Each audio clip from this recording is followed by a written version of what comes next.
If you listen to the show, you already know that we cannot exist without our sponsors. They are the ones who make things happen behind the scenes. So let's acknowledge Fuji Sports. We've been working with these guys for a while now, not only as far as this podcast is concerned, but also at the RŌL Academy. We've had their gear. I personally use their gis. What a phenomenal product. Yeah, I mean, Jiu-Jitsu, Judo, MMA, tape, bags, anything you need for your Jiu-Jitsu journey, you can find at fujisports.com. Let's talk RŌL TV.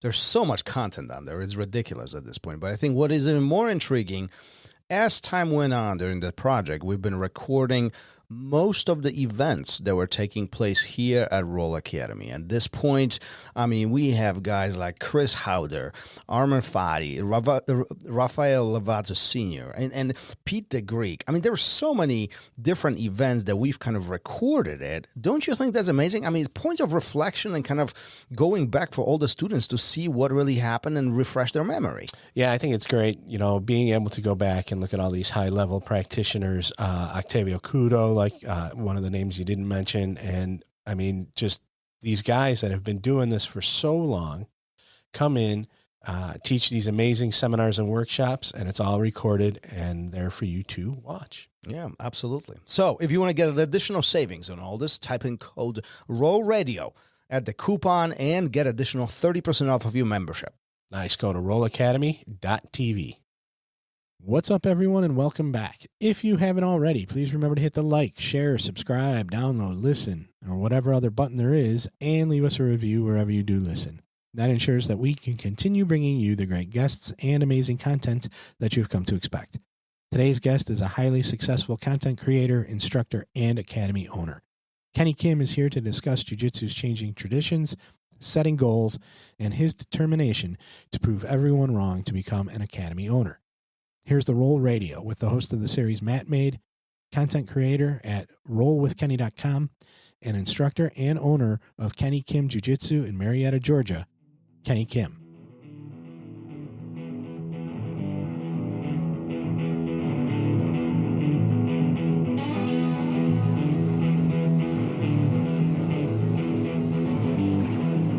Welcome to RŌL Radio.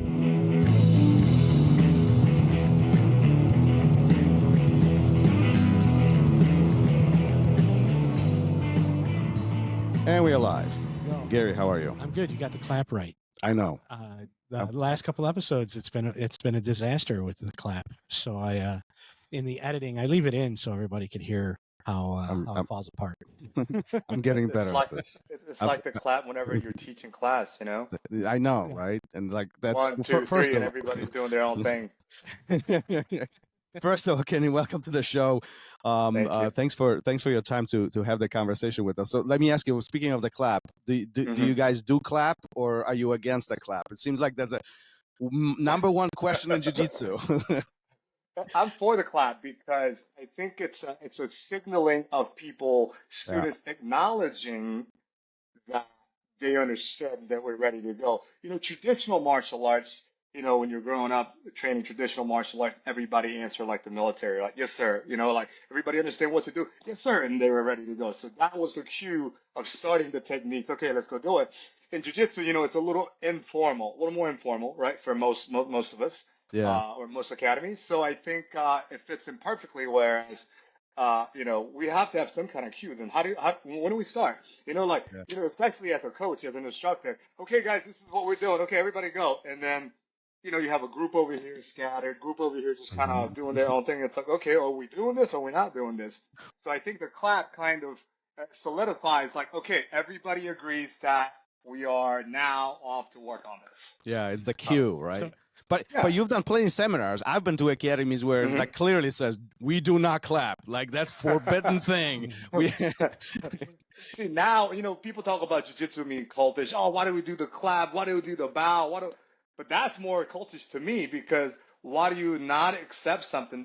It's not like, I understand if it was something toxic, very toxic, like no cursing on the mats. Okay, I understand that. And I have the same rules. We try to be, mindful of people that are at the academy. I could have children, I could have women, I could have different people from all walks of life in my academy at one time, and we don't want to be one of those places that cater only towards a certain group of people, right? Especially if it's something vulgar or toxic. I understand that, but as far as like clapping, I mean, it's okay. Well, I want to be able to know that you understand what you're supposed to be doing.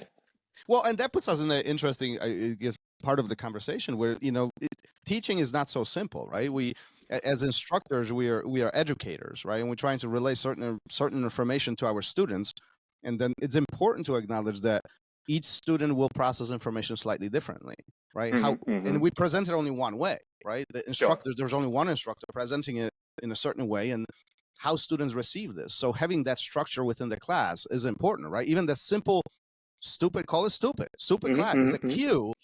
Right. This ends and now new thing begins, new part of it begins, right? Yes, I mean I completely agree, and I am all for it, but I believe some of the younger generation or the newer generation, and they can do whatever they want, whoever the coach is, whoever their associations are, whatever they are, they're going to do whatever they do. But I think taking away some of the formal things that we do, that shows kind of the hierarchy. And some guys will argue, there's no hierarchy. He's just a, effing coach, man. I'm paying him so I can learn jiu-jitsu. Okay, I understand that. But as you come to learn, there is a part where you are a student. You don't know anything yet, right? And you're taking this knowledge, information, and trying to process it. And only thing you're doing is showing respect. I mean, that's not hard to ask.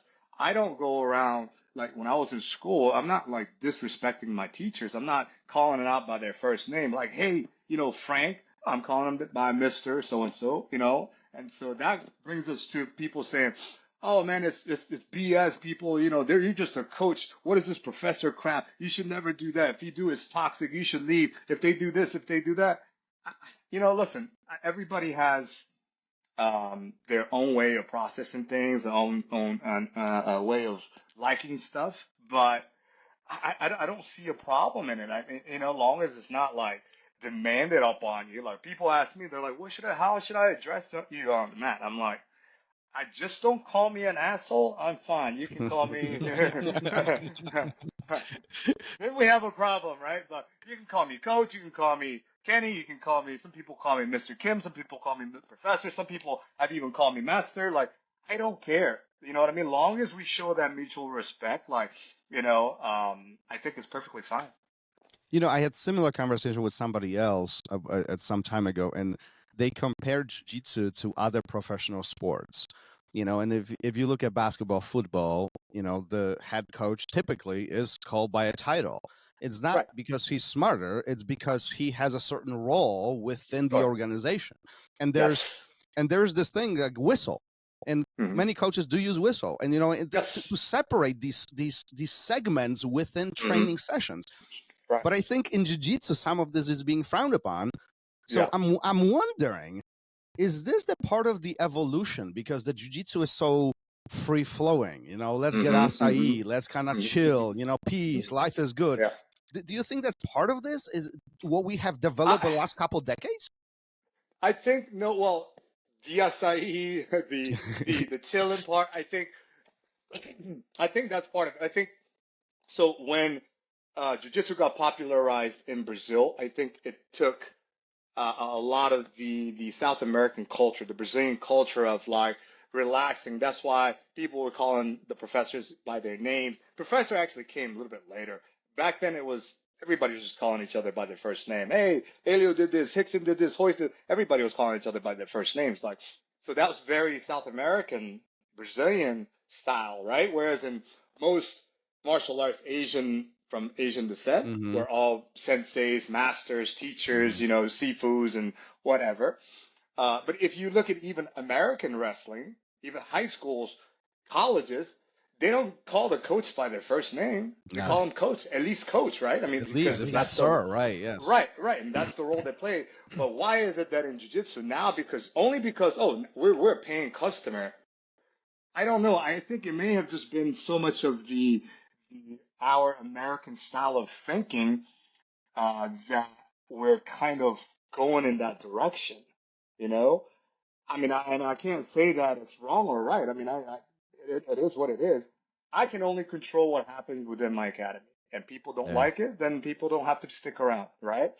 But some things are so toxic. I mean, they're actually going against everything that we learn. I mean, why? What's wrong with showing respect? Yeah. We don't do that bowing crap, man. That's stupid.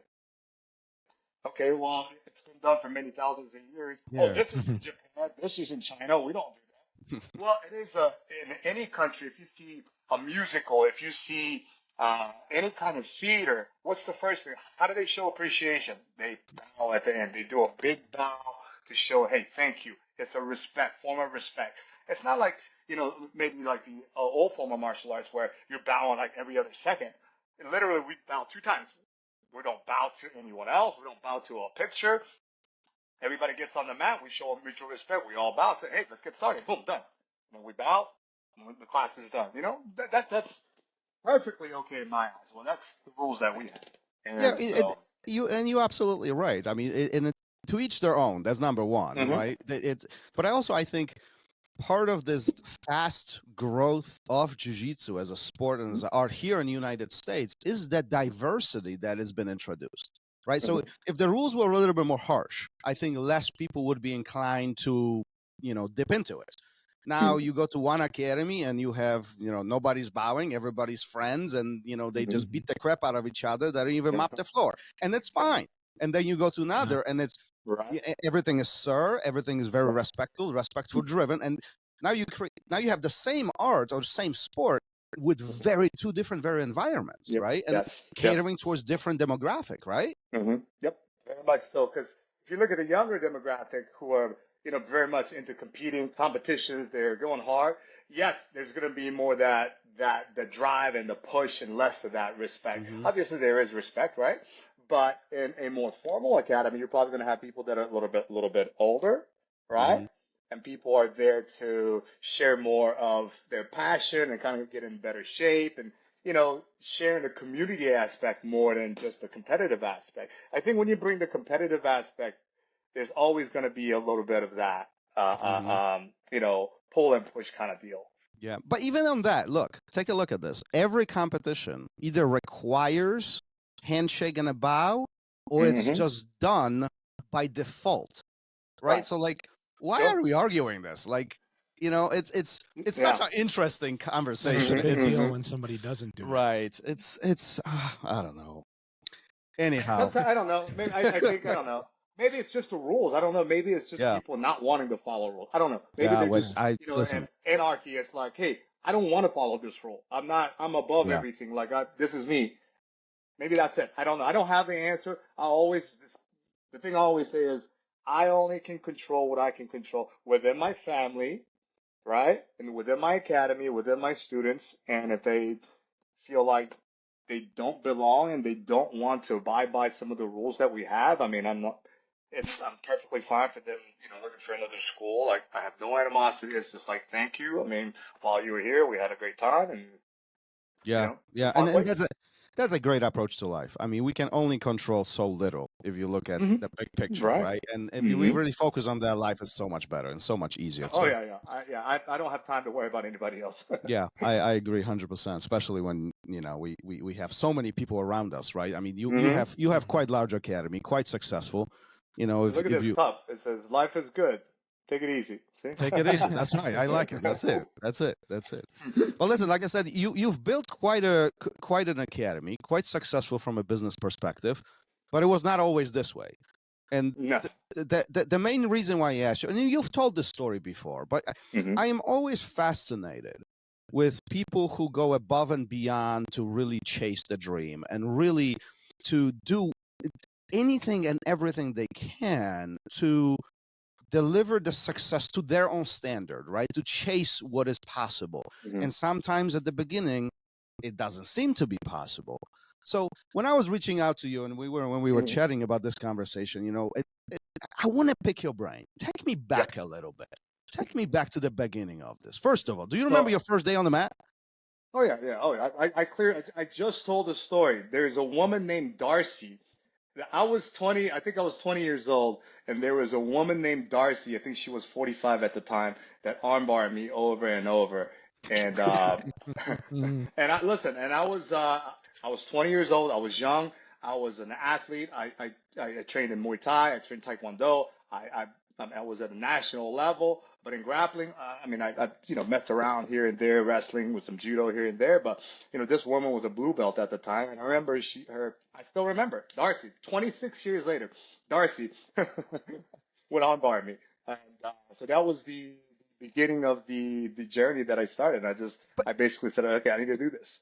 So 26 years ago, a blue belt was like, oh yeah, whoa, right? Like I remember this. Yeah, like Yeah. it's like you run into a purple belt. It was like Oh, that. yeah. That's unheard of. That's like Brown belt was like a unicorn, and then a black belt was just God. Like yeah. it was. We Yeah. literally had 2 black belt in our state, and Yeah. one of them was my professor. Right? Well, Yeah. he was actually a brown belt when I was training. And we had Jacare Cavalcanti, head of Alliance. He was the only like black belt here. And back then, even when I got my black belt, it'll be 14 years here, and we knew everybody. I knew all the black belts. You name a black belt, I trained under so and so. Oh yeah, we all know each other. Yeah. Now they're like, I came from here. I trained under so and so. I'm like, I have no idea who that is. Yeah. It's different world now. It's again consequence of the growth that we have experienced in the last couple of decades, right? So, okay, you get armbar by a lady who is 20 years, Darcy. Yeah. What's your first impression of this experience? And like, no, I was like, no, I made a mistake. That wasn't right. That was fluke. We hear this all the time. I hear it all the time. And I always tell this story to my white belts too, because I'm like, trust me. I'm like, no, I made a mistake. No, let's go again. Let's go again. And then I'm going harder, trying, using my strength, this, that. And, she was 1-1.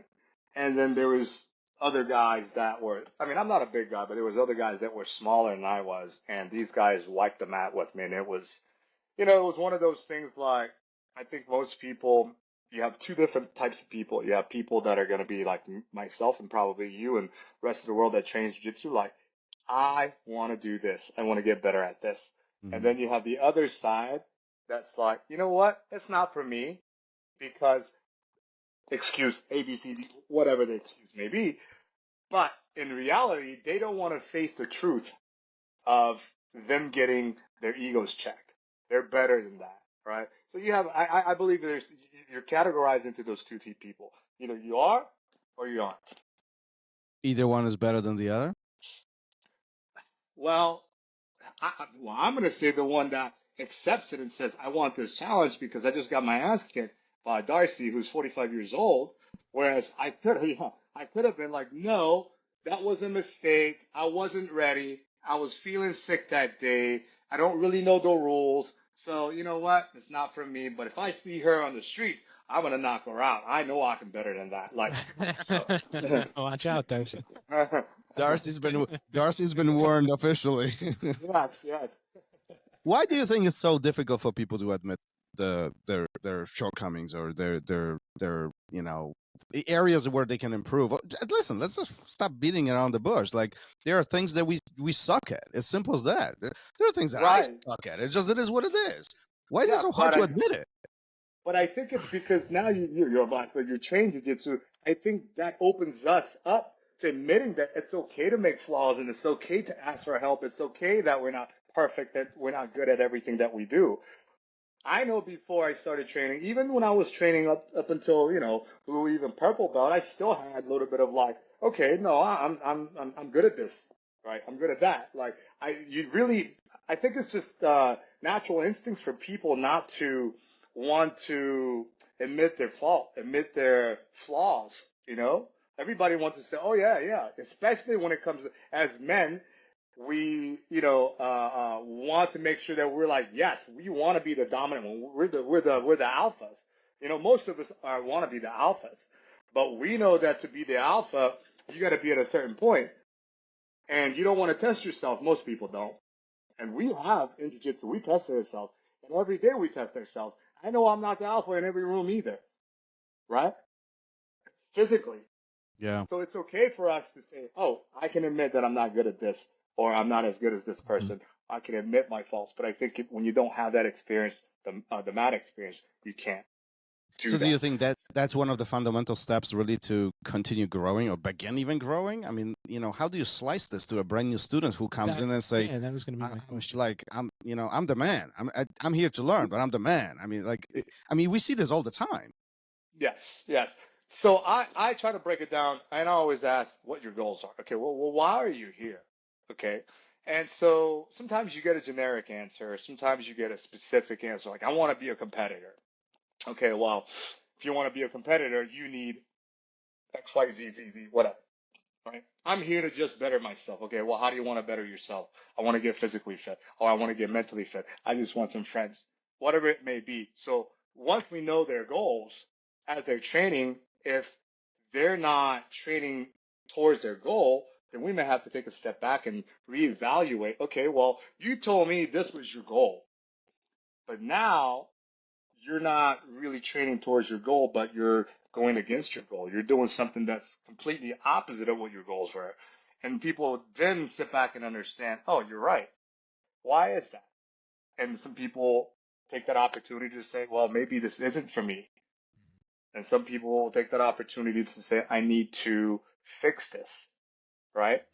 But then again, I think it's almost like anything. I I love the phrase. I think it's actually from Gracie Baha, "Jiu-Jitsu for everyone," and I love the phrase, and I wish it was true. It is true if people can train and learn jiu-jitsu for themselves without comparing themselves to anybody else, right? Like if they can just do it for their own benefit, even if the benefit is very, very small, right? Wait a minute, Kenny. Come on. Come on now. I want to look at the guy next to me because he started the same day with me, and like Yeah. he has one extra stripe, and this is not fair because Yeah. I train.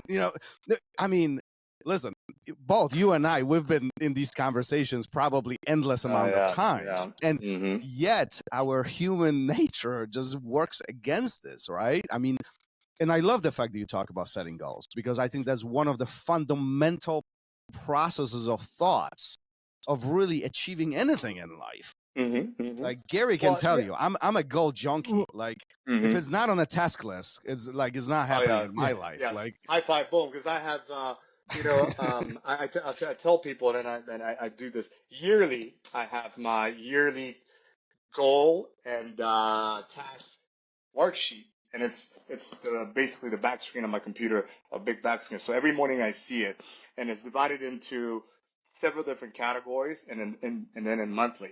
So I have health and wellness, I have career and finance, and then I have family and leisure. So I have these divisions, and then each month, each week, I look at what I have put down. Like get 8 to 9 hours of sleep, do this, do this. All these things are they're all goals of mine. Like some are short and some are long, right? And some are going to be very long term, like financial goals, right? But if you don't have anything written down, this is the old saying. I don't teach my kids classes anymore. I have a great instructor that teaches, but when I used to teach kids, we used to repeat this all the time. We said, I have the students repeat after me. I say, the goals we set are the goals we get. And kids would say that over and over. So what do you want to be? I want to get my gray belt. Okay, well, the goals we set are the goals we set. Yeah. So in order for you to get your gray belt, how long is it going to take? I need at least this many classes. Okay, so you need this many classes. So how many times a week do you need to be here in order for you to achieve that? This many times. So now we're breaking down the goals, and they know exactly what is expected of them, right? Yeah. So if children can do it, I know adults can do it. It's just they don't. Yeah. Yeah, that's the hard part when you're an adult, right? Speaking of goals, your beginning of your story before, Okay. or it's the beginning, but middle of your life, where before the academy was even, at the forefront. This is, I think, where you talk about. At least I've read quite a bit about that. Where goals really made you successful. Talk about a little bit the life of Kenny before Jiu-Jitsu Academy was and such a large presence in your life. So the academies. So I've had this academy for 20 plus years, but even before I, I tell people I haven't really had any regular jobs. I was always training. I was like teaching or training or just assisting. So this the gym model business and training has always been a part of my life ever since I was a little kid. I knew this is something that I wanted to do. When? Wasn't it? You did Yeah, or man. did not? I did. Ever since I was probably 10 years old, you would ask me, you ask kids, what do you want to be when you grow up? I want to be the president. Oh, I want to be a firefighter. I want to be, what do you want to be? I said, I want to open up a gym. That was my goal when I was in my adolescence, very young. And when I graduated high school, I needed a way to do that. Like, okay, I'm 18 years old. I don't have any money, but I want to do this. So I ended up moving out to California, and I worked as an instructor for a Taekwondo academy because I've trained Taekwondo all my life ever since I was a kid at the time. And while I was there, this school was very successful at the time, and I taught probably 8 classes a day, very underpaid, but as I was teaching it, there was a manager named by the name of Steve that took care of everything behind the scenes. So I was actually not even allowed into the office. I'm like, why would you even come in here? The owner was like, your office is out on the mat, like that's you. And so, but we would eat lunch together. I spent probably 10, 12 hours a day. And while there, I learned a lot, like just randomly asking questions or just overlooking my shoulder, like, oh, this is what they're doing. This is what they're doing. So for like the 2 years that I was there, I probably learned 50, 60, 70% of the business that I needed to know to open and operate a school. So I came back and needed some money to open up a school. So I got a job doing construction. And this is all going towards the goal of opening up a school, right? And so I worked construction for a couple of years, and by the time I was 20 years old, I opened up my first academy, which wasn't jiu-jitsu, it was a Taekwondo academy. And then that's when I got into jiu-jitsu. As soon as I opened up, I had a friend of mine that was training and got me into jiu-jitsu. So Walk me through this. How does 10, 15, 17-year-old is able to catalog all this information and set such a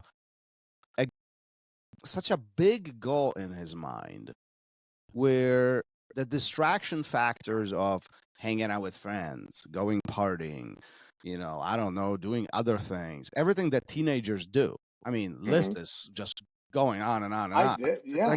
I mean, that's very young. How do you achieve this? For me, it wasn't a big goal. It was something I was destined to do. It was just like, okay, well, I'm not. This is what I'm supposed to do. Like it wasn't anything. I never even thought about doing anything else. It was just from, and it's not like my parents or anybody pushed me to do this. It was, I don't know. It was just in my head. And there was have you thought about it? Why? Have you thought about it? Like, where did it start? Actually, why this not swimming? Why not having a car shop? I don't know, something else. I don't know. I never thought about it.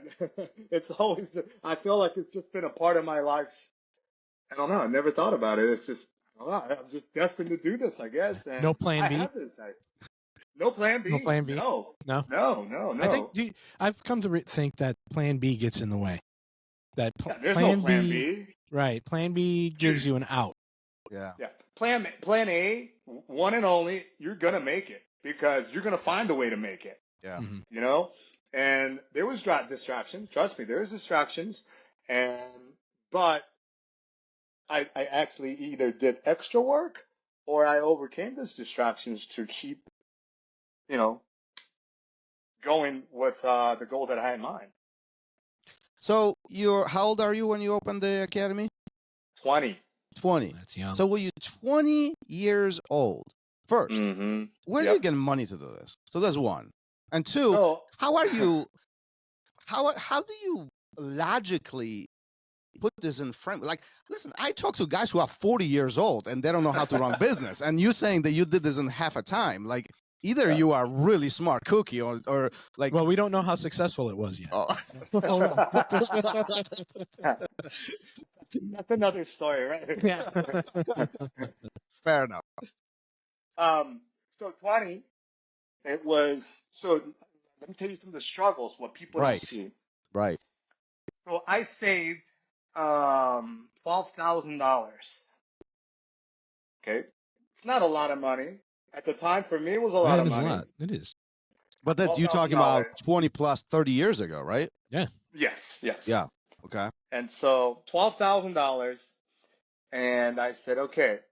And I calculated everything. I said, this is how much it's going to cost for uh, a billboard sign or a building sign. This is how much it's going to cost to put mats down. At the time, we didn't have the abundance of mats that you can just call up a mat company and get it. It really was nothing. You could either get some wrestling mats, or what I did was I actually got um, some foam, some insulation foam. So listen to this. Insulation foam that goes in between your house. You know, like you have your frame of the house and then you have Mhm. insulation, and they put like a foam board and then they put siding on top, right? So Mhm. that foam board, you double it up. It was pretty cheap. You double it up. And then I just bought some vinyl tarp from, one of the hardwood stores and put it down. That was my mat.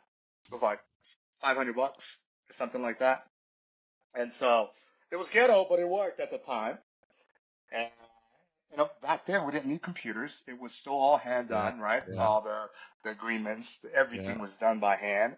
And I would, on the weekends, I would basically get a bunch of flyers made, like little, 5x5 flyers. And what you do is you go buy a bag of gravel and you put it in sandwich bags and you drive by the rich neighborhoods where your school is. And I would either drive or I would have a friend drive, and you just open your window. Every driveway, you just throw the sandwich bag with your flyer and a little rock to keep it down with. Okay. Mhm. And that was every single weekend, Friday, Saturday, Sunday. And some people will call and say, hey, don't be, throwing trash in my driveway, this and that. But either way, and you would just frequently visit all the restaurants within your city. And every time you go in, I take a business card and say, I'm so and so. If you have time, I would like to invite all the managers, come in, train for free, see how you guys like it. And man, and then you start knowing people, right? And they're like, oh, you're this guy from here, you're this guy. And then you become like the guy in the neighborhood. And I picked like a very rural area to go in. So I was like the only person that had a martial arts school there. So by the time I was there a year or two, people knew who I was. With that being said, at the time, I didn't even have a car. Without a car, you couldn't get anywhere. So I had a bicycle, and I slept at the school, and I didn't have money to turn the heater on.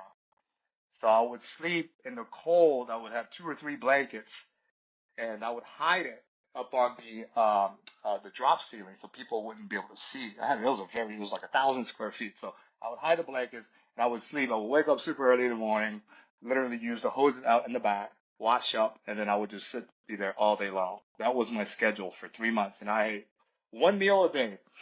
And I had this in my book too. One meal a day for 3 months, and Mhm. that was uh, a big thing of rice. They had a Chinese restaurant right next to me. It was $1. So I would take some soy sauce. I would split that into 2 meals, lunch and dinner, for 3 months. It was $1 a day. And yeah, so that was a struggle that people don't see. And I acted like I was all good. So I got to tell you, Hmm 99.9% of people will say, screw all this. There's other ways that I can make more money and I can be comfortable. I don't have to sleep on the floor. I can eat decent meal. I don't have to be rich. hmm Like, at some point, people look at your story and say, like, why? Like, what? I mean, like, it's some sense. Even someone might say this is not logical. Right. I think for me, it was more of a pride thing because my father was, he loved the fact that I trained and whatnot, but he said, you're too young. He said he was against me doing this. I said, I'm doing this. And I was on my own since I was like 16 years old. I said, I gotta. And he was like, no, you can't do it. I said, watch me.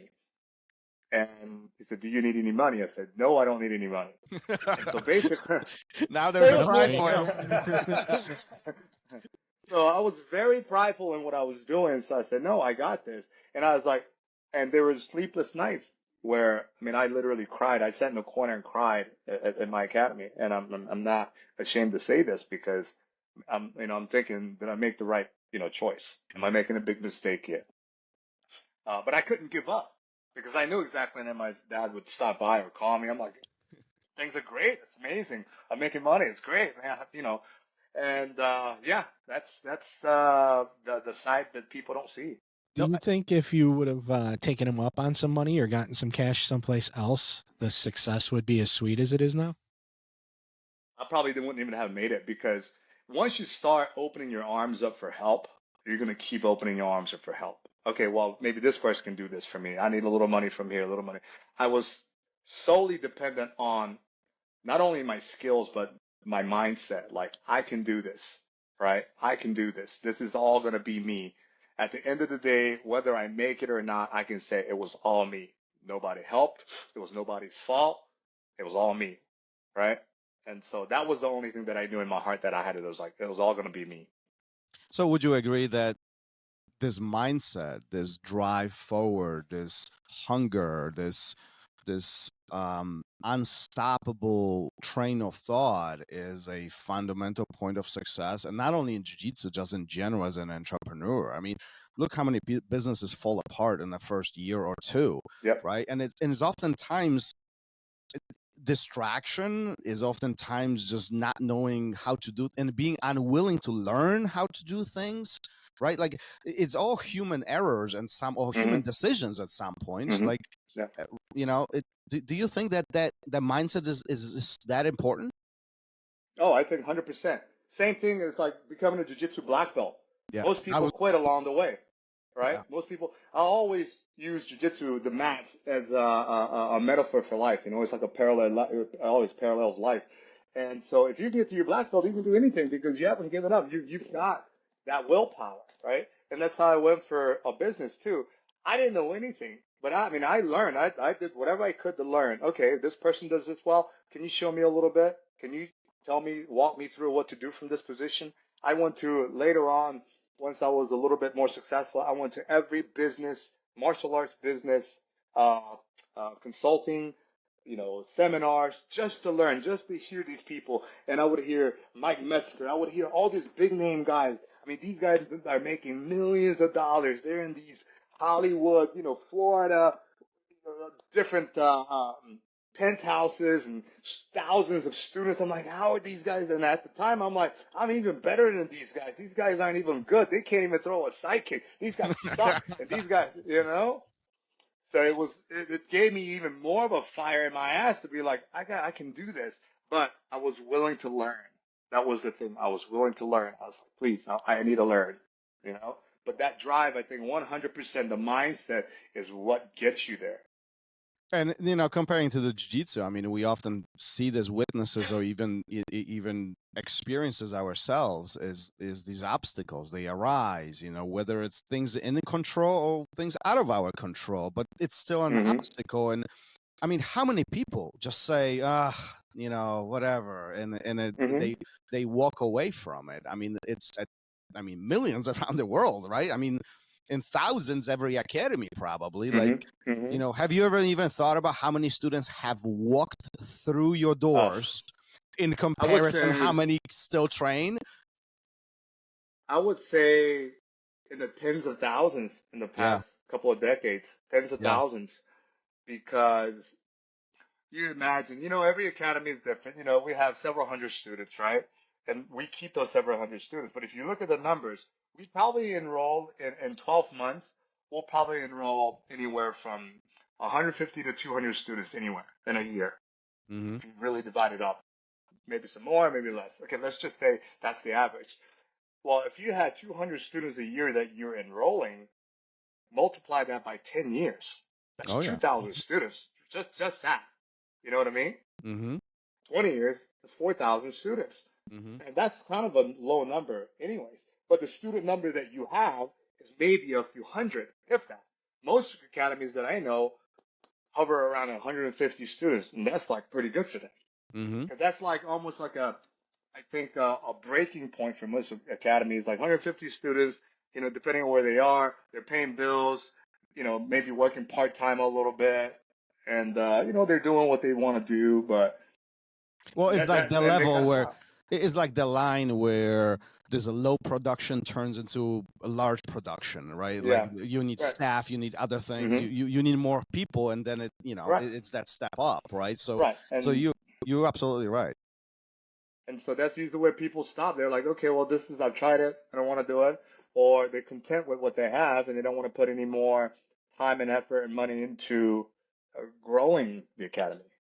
How do you convert the life lessons that you learned, sleeping on the floor and eating the rice and having the mindset or going through these things? How do you convert this into your students now? I mean, everybody listens to this story, and you've told the story so many times, and it's a public knowledge at this point. But I think what is more fascinating that you had the ability to learn lessons, and now you have the opportunity to teach those lessons. Sure. Right? How do you convert this? Every day I try to, when I'm teaching, when class is done as we're bowing out, I try to say one or two things, encouraging words of wisdom to our students. Hey guys, make sure you guys are attending classes, being consistent, whatever it may be. And I try to somehow mix in my story there. Now, I have some people that come up to me privately to ask for advice, this and that. Tell you the truth though, I feel like I'm an educator. I feel like I want to share more of my story and the successes that came through the mats. And one side of me says, yes, do this a little bit more. But another side tells me some of these people don't give a rat's ass about that. They're like, show me how to do this ankle lock. Show me how to do this leg lock.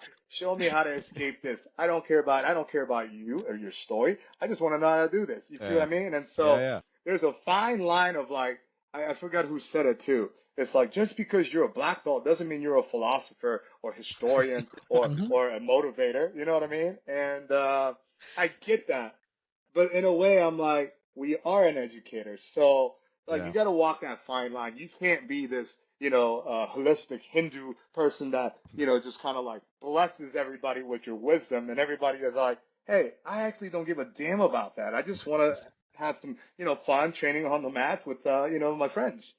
It's funny. It's funny you say this because very recently, Gary yelled at me because I mean, what I do.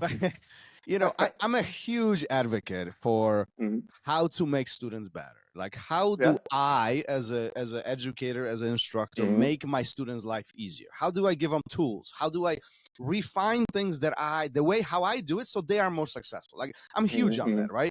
Yeah. And Gary yelled at me. He was like, just shut up. Like, some people just want to come and they want to pound it into the ground. Like, they want to learn. They don't want to do these things. Right. They don't want to hear you. Well, I never want it to feel like it's becoming a second career or like homework that you got it. Like it becomes overbearing. Let them come in, let them have the fun. If they want to seek out that other stuff, be open to it. Point them in the direction a little bit, but I think that when you go with a heavy hand with that, it could be a turnoff. But it can. But at the same time, the argument, the opposite direction. Like if us as educators don't try to do better, like how will they know to do more? Will they? You got to leave it up to them.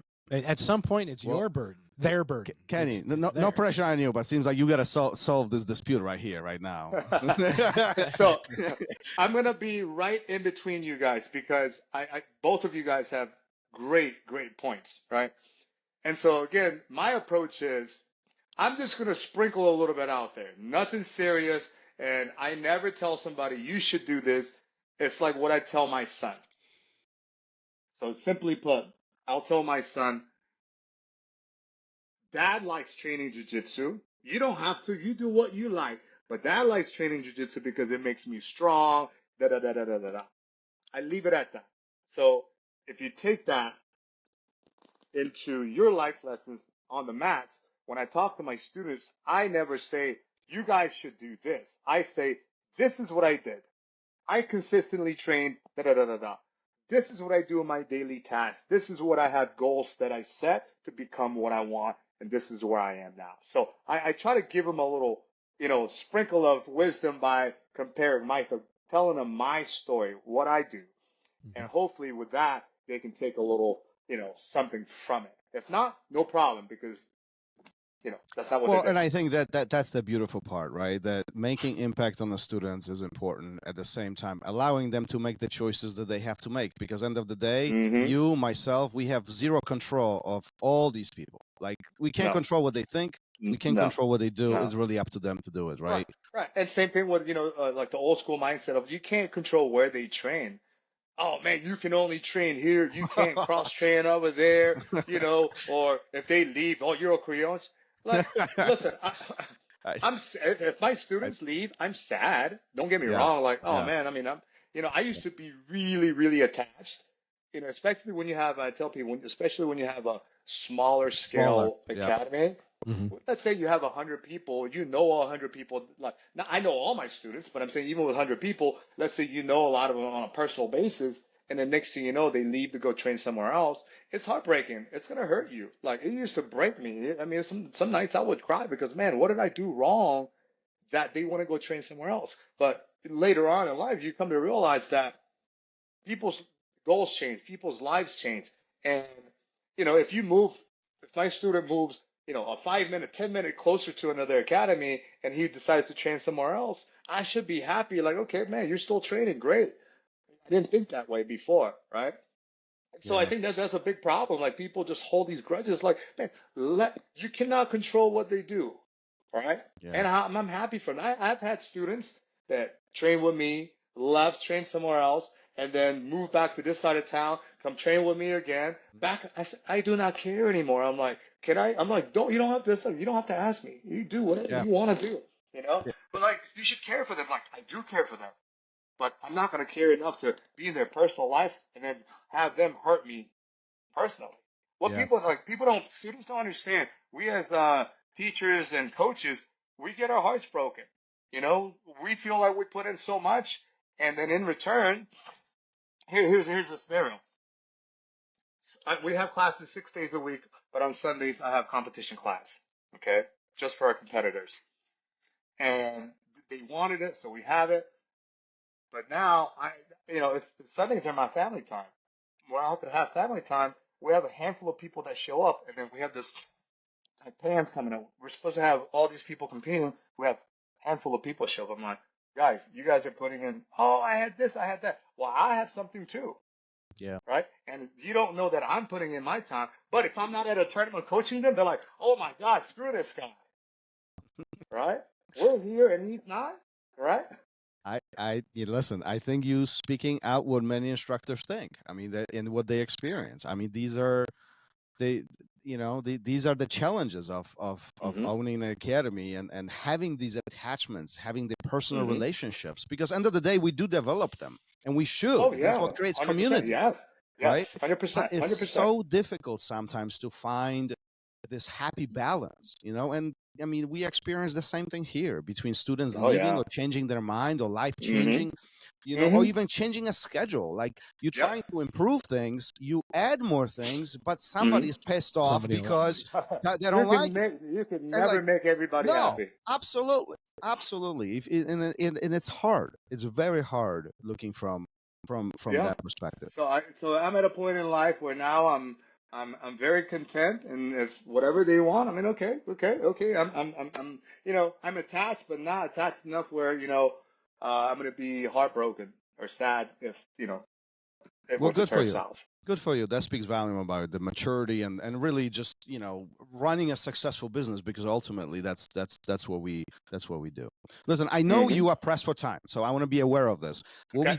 What we do at the end of every episode, we have a Okay. question from a previous guest, Okay. but he had no clue that you will be Okay. answering it. Okay, so Okay. think of it as question Yep. completely in blind. Okay, Okay. Gary is going to take Cool. a lead on this. Yeah. So this is from Renato Tavares, Okay. who wants to know what was the hardest part of your career when you had to overcome wanting to quit. Mm-hmm.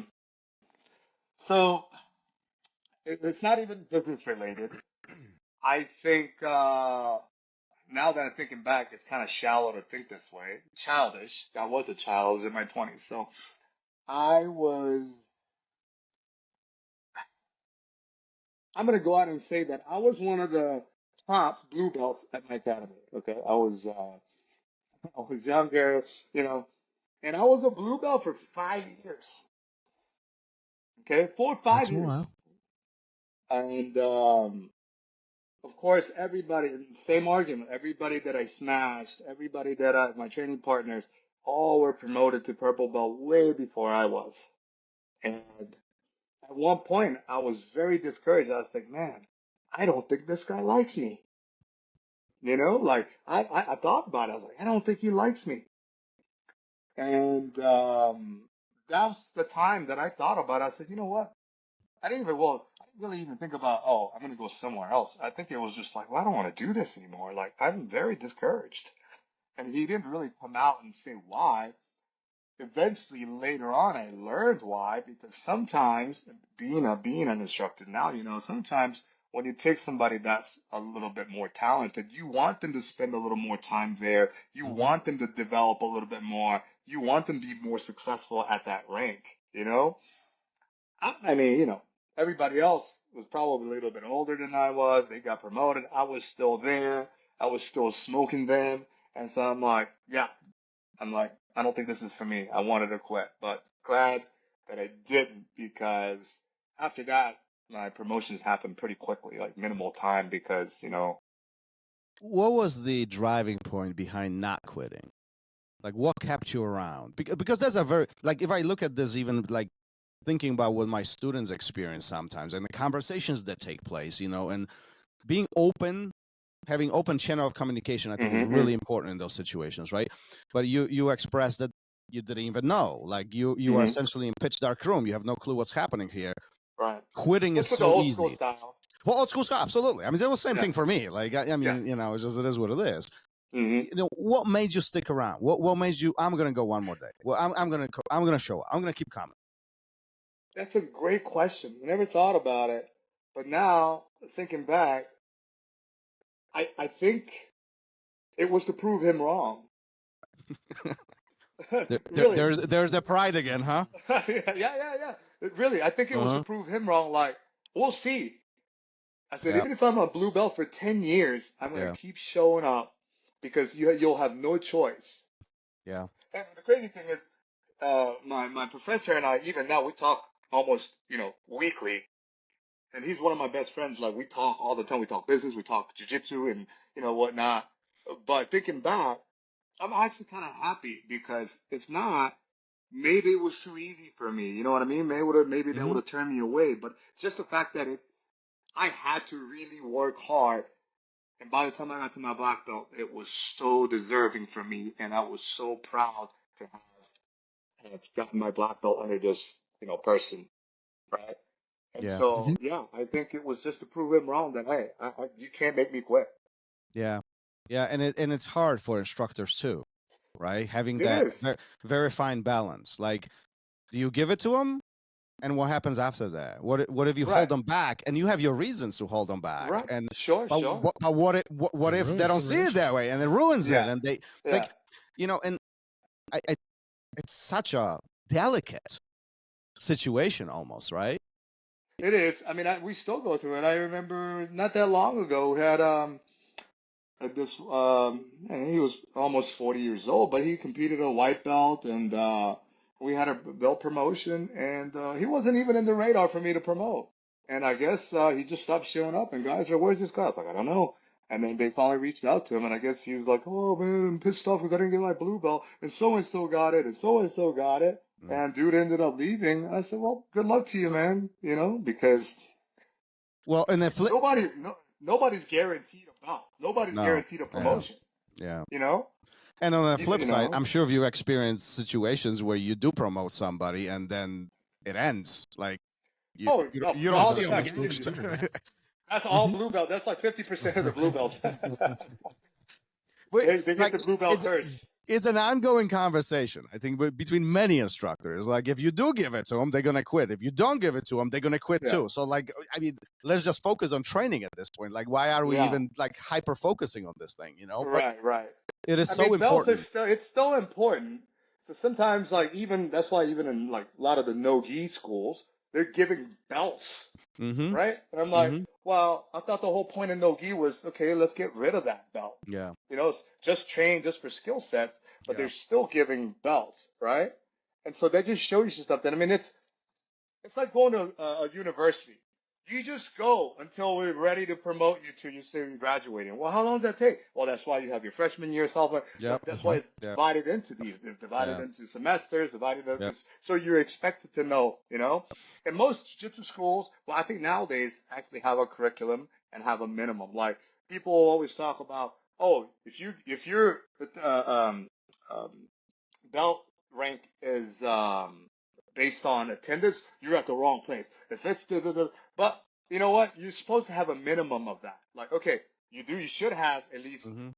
you know, X number of classes. You should have this. You should have that. You should know this.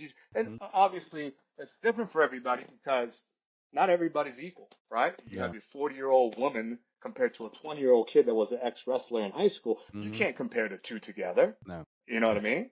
And so we do need that. I think, you know, a lot of jiu-jitsu schools are coming around and being a little more professional and having a system in place where people know what to expect. Like, okay, if someone were to come up to you and say, okay, what do I need to do in order for me to get to white to blue or blue to purple? You really should have at least a broadened, you know, idea of what is expected of you. Like, I would say, Expectation. okay, right. I would say, okay, the minimum time frame from, you know, blue belt to purple belt is minimum 2 years. Now, that's also like I think IBJJF's rule set before you can, you know, be promoted. So I would say, okay, at least 2 years, and this is the minimum classes that you should have. And depending on if you're a competitor or just a hobbyist and how old you are, you should know how to do a certain amount of things. And so those are things they expect. They're like, oh, okay, now I understand what's expected of me. Instead of just show up. Yeah. I am showing up. Well, what's next? You know? Well, but this is, I think, what jiu-jitsu has grown the most. You know, the more clear expectations, a little bit more systemized approach to all of this, you know, and the academies that really embraced, as you can see, a lot of success. Agree or disagree, like it doesn't matter. The pattern is the same. More systemized you are, more success you have, and more successful your students are, you know, and, you know, there's plenty of those who don't do it, and that's fine too. No judgment, to each their own. Exactly. We can't control over it, right? No. So when people talk about like, I'm not a Gracie Baja person, never have been, but I always praise Gracie Baja as an organization. People have different views of Gracie Baja. I really love the fact that they're so organized. They have from the instructor certifications to their summits to how the curriculum is taught to uniformity to professionalism to all of this packaged into one because nobody else is doing it like them. No. And you know when you're at the top, people are going to criticize you. Oh, absolutely. Absolutely. You know, listen, nobody who's better than you is criticizing you. No. Only people who are behind you are they're the ones who are providing critique. Like this is what it is, right? So if you just look at it from that perspective, it sets really precedents of, you know, who is successful, who isn't. And again, I am not Gracie Baja guy, you know, but there is something to be said about what they are doing. And it's not only them. You look at Alliance, you look at, you know, Carson Gracie. There's plenty other teams who are very, very successful, but they all have one thing in common, and that's systemization, right? You're creating a bigger organization with or being organized. Simple as that. Yeah, I mean that's it. You know, that's the trend we got to follow. Yep. Kenny, we've been at this for an hour. I know you have to go get your son, so let's quickly just wrap this up. You know, first, thank you for being here. Your story is amazing. Oh, thanks for having me. Your story is amazing, and I appreciate you sharing your thoughts and your wisdom and all of this. And where can people find you if anybody is looking to connect with you? You know, get a little bit, you know, read more about you or they can just go to my all my social media channels are Kenny Kim BJJ. I have an online training portal if they want. It's rollwithkenny.com. Everything is Kenny Kim BJJ. That's pretty much. And then my reality show is on YouTube called Matt Made. Yep. We got some big things coming up with that. So hopefully I can be back on the show and to talk about that here in the next few months. Yeah, no, absolutely. Sure. And we'll post all the links and show notes as we always do. But more importantly, I thank you for being here. Thank you for doing what you do, because there's not a lot of people like you, and you make an impact. That's important. I try, and again, thank you for having me on the show. I would love to come back and I want to spend 2, 3, 4 hours because I can be at this all day long because it's something that I love, have so passionate for. And so unfortunately, I'm gonna go pick him up. But yes, I like to be back, and so let's do it again. All right, let's do it. All right, Gary. All right. Yeah, that's it. He's got to go. So thank you so much, and we will do it again. Thank you for listening to RŌL Radio. If you enjoyed the show, don't forget to leave us a review and help us make the show even more amazing. For future episodes, check out our website and follow us on all major podcast platforms. Take care.